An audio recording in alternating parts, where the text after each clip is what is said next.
I'm struggling with Rand's conception of the benevolent universe premise. Wouldn't ambivalent universe be a more objective perspective in that it is neither cruel nor kind, just neutral? What am I missing?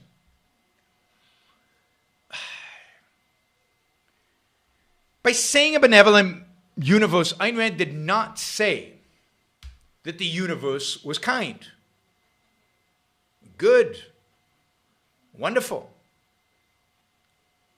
So this is my view of the benevolent universe. And you know, some of you know objectivism better. Will have to evaluate whether this I took from Rand, because I can't remember where I got it from. Maybe I got it from Rand or Leonard Peikoff. Usually anything good, theoretical, I got from them. Man has a particular nature. The universe is what it is. It just is. It's neutral, as you say. Man has a particular nature.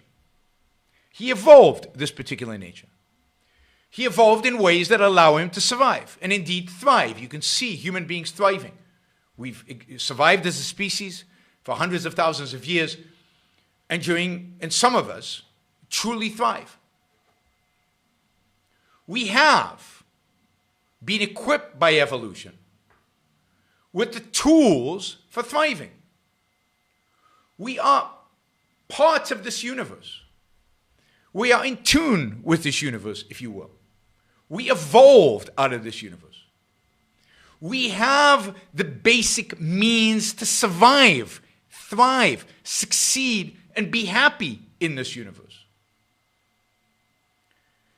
All the benevolence universe premise really says, I think,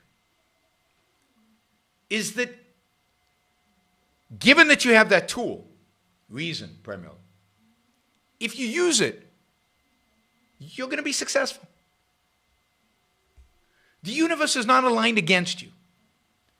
You are aligned with the universe. You have a tool to manage, survive, and thrive in the universe. You belong, as Jennifer says here, in the universe. You're not a foreign object. You're not something that might go here or might go there.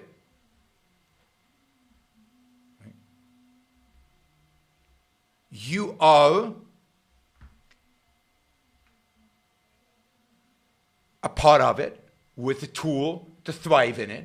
And if you exercise that tool, good thing will happen. That's not to deny that accidents can happen, that a meteor could hit tomorrow, that, the whole earth could implode tomorrow if it's hit hard enough by something big enough, right?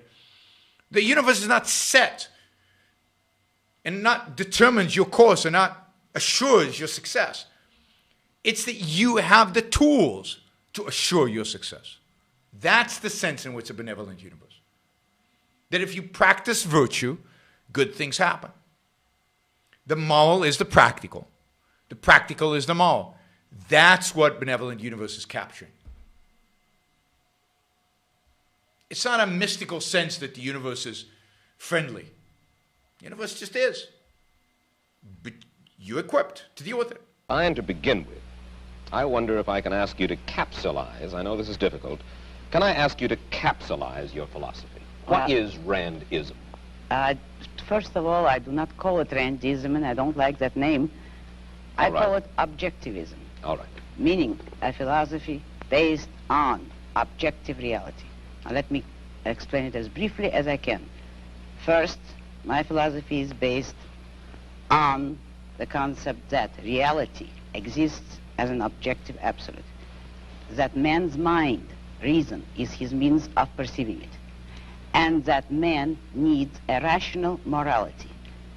I am primarily the creator of a new code of morality which has so far been believed impossible, namely a morality not based on faith. On faith? Not on faith, not on arbitrary whim, not on emotion, not on arbitrary edict, mystical or social, but on reason. A morality which can be proved by means of logic, which can be demonstrated to be true and necessary. All right.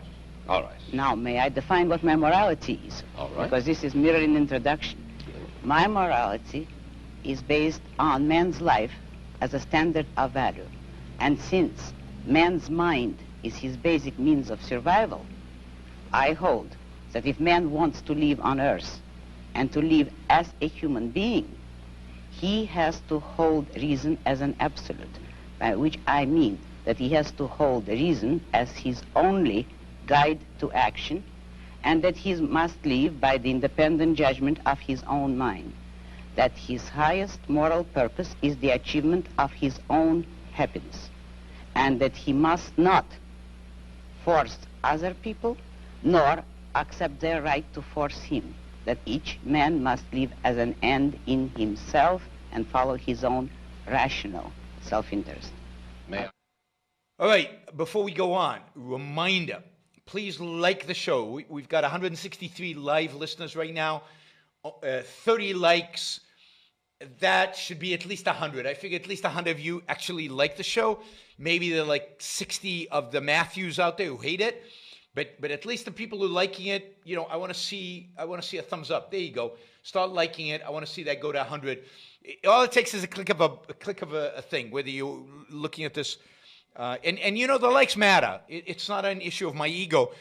It's an issue of the algorithm. The more you like something, the more the algorithm likes it. So, you know, and if you don't like the show, give it a thumbs down. Let's see your actual views being reflected in the likes.